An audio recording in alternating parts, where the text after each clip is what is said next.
திருமணமாக இத்தனை வருஷம் ஆயிடுச்சு. இதுவரை என் மாமியார் அவர் வீடாக தான் வச்சுருக்காங்க. என் வீடாக மாற்றுவதுக்கு ஒப்புக்கொண்டதே இல்லை. சார், இன்னும் எங்களோட வீட்டில் வந்து எனக்கு கோலம் போடுற ரைட்ஸ் கூட இல்லை.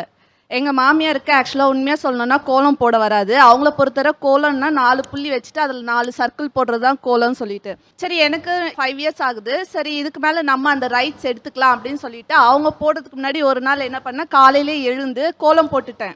லேட்டராக வந்து பார்க்கும்போது தான் தெரியுது என் கோலம் இருக்குது, என் பக்கத்துலேயே மறுபடியும் 4 புள்ளி வச்சு ரவுண்டு போட்டு விட்டு இருந்தாங்க. சரி